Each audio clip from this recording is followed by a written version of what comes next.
Hello दोस्तों, कैसे हो आप सभी। आई होप आप सभी लोग बिल्कुल मस्त होंगे और आप सभी का अपने प्यारे से चैनल एजुकेशन साथी पे बहुत बहुत स्वागत है। ठीक है, तो आज के वीडियो में हम लोग एक इम्पॉर्टेंट टॉपिक को देखने वाले हैं।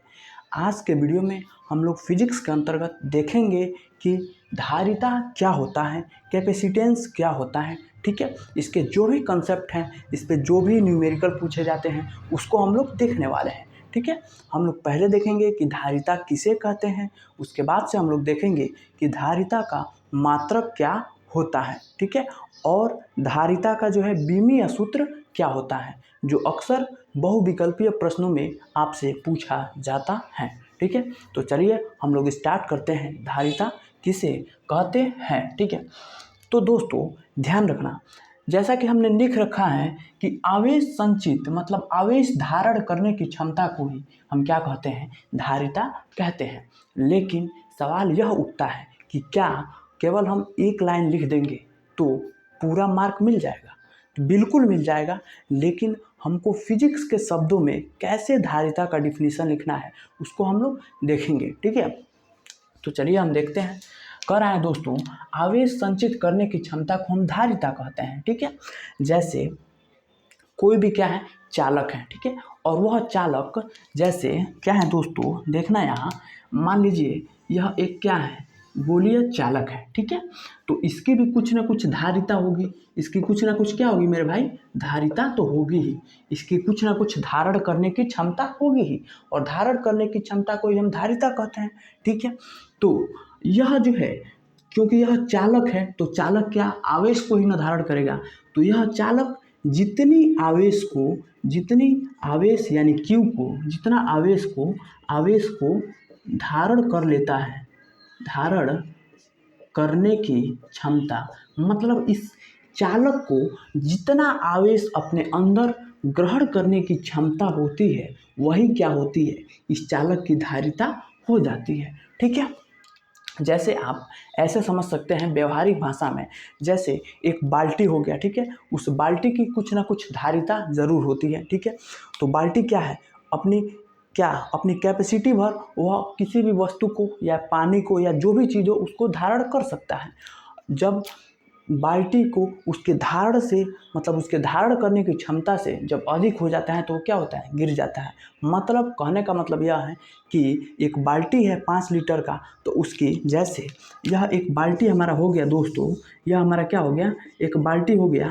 तो इस 5 लीटर का यह बाल्टी है, तो इसकी धारण क्षमता भी कितनी होगी, 5 ही लीटर न होगी, क्योंकि 5 लीटर से अधिक अगर हम इसमें पानी को डालेंगे तो वो क्या हो जाएगा, बाहर गिर जाएगा। ठीक है, तो वही बाल्टी द्वारा पानी ग्रहण करने की क्षमता उस बाल्टी की क्या हो गई, धारिता हो गई। ठीक है, उसी प्रकार चालक द्वारा आवेश ग्रहण करने की क्षमता, आवेश संचित करने की क्षमता क्या हो जाती है, धारिता हो जाती है। ठीक है, तो आई होप दोस्तों आप धारिता को समझ गए होंगे। ठीक है, अब चलिए हम इसके फॉर्मूला को देखते हैं, और इसके फॉर्मूला के बाद हम लोग इसके एक और सुंदर सा डिफिनीशन लिखेंगे।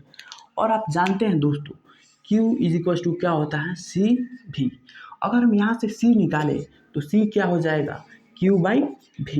यही क्या हो जाती है, धारिता का सूत्र हो जाता है। ठीक है दोस्तों, अब आप देख रहे हैं, क्या देख रहे हैं कि C डायरेक्टली प्रोपोर्शनल है Q के, मतलब अगर Q के मान को बढ़ाएंगे तो धारिता का मान जो है बढ़ जाती है। ठीक है, तो इससे आपको बहुविकल्पीय प्रश्न पूछ सकता है। कैसे पूछ सकता है कि किसी चालक पर आवेश की मात्रा को बढ़ाने पर क्या उसकी धारिता बढ़ती है या घटती है, तो ऑप्शन में रहेगा बढ़ती है, घटती है, समान रहती है, कुछ नहीं होता है। तो आप क्या लिखेंगे मेरे भाई कि धारिता क्या होती है, इंक्रीज होती है, मतलब बढ़ती है। यहाँ से आप दे सकते हैं C directly proportional to Q, मतलब Q बढ़ेगा तो चालक की धारिता भी क्या होगी, बढ़ेगी। ठीक है, अब चलिए, तो हमने क्या निकाला, C is equal to Q/V।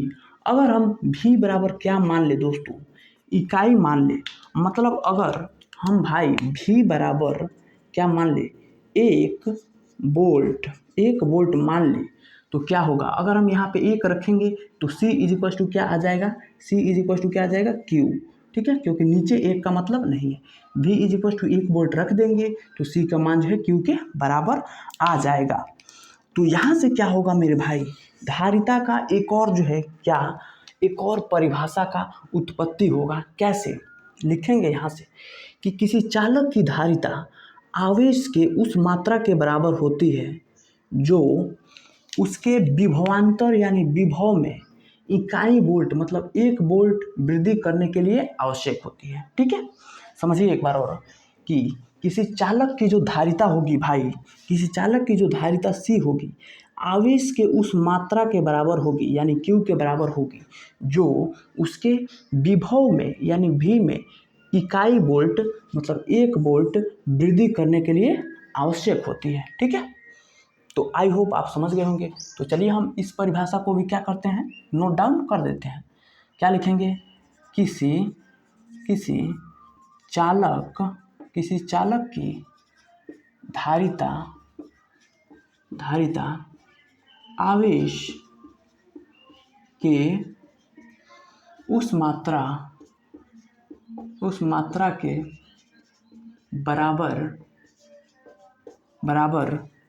मात्रा के बराबर होती है जो उसके विभव में इकाई मतलब क्या भाई, 1 वोल्ट वृद्धि करने के लिए आवश्यक होती है। ठीक है, समझ गए। किसी चालक की धारिता आवेश के उस मान के बराबर होती है जो उसके विभव भी में इकाई मतलब 1 वोल्ट वृद्धि करने के लिए आवश्यक होती है।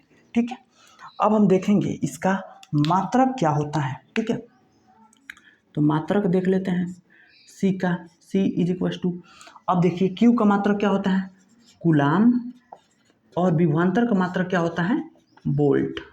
तो इसका मात्रक क्या हो जाएगा, कूलाम प्रति वोल्ट। ठीक है, और ध्यान रखना दोस्तों, कूलाम प्रति वोल्ट को ही हम क्या कहते हैं, फैरड कहते हैं। ठीक है, तो धारिता का 2 मात्रक होता है, एक हो जाता है कूलाम प्रति वोल्ट और दूसरा हो जाता है फैरड। ठीक है, फैरड क्या होता है, धारिता का बड़ा मात्रक होता है।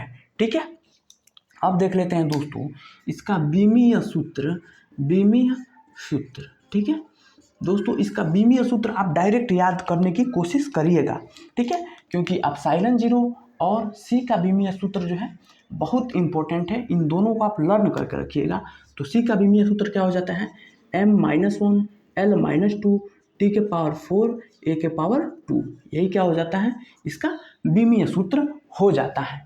और दोस्तों आप क्या करेंगे, L में एक और क्या करेंगे, बढ़ा देंगे, मतलब 2 की जगह 3 कर देंगे, तो वह एप्सिलॉन 0 का बीमीय सूत्र हो जाता है। तो इसका क्या होता है, सेम ही होता है दोनों का। देखिए कैसे, m-1 L 2 की जगह -3 कर देंगे, T⁴ A⁴ 2, यह जो होता है एप्सिलॉन 0 का होता है। ठीक है, तो आप दोनों को रिलेट करके याद कर सकते हैं कि C वाले में क्या करेंगे, आप L में 1 कम कर देंगे, 2 कर देंगे और इसमें 3 कर देंगे, तो यही क्या हो जाता है, इसका बीमीय सूत्र हो जाता है।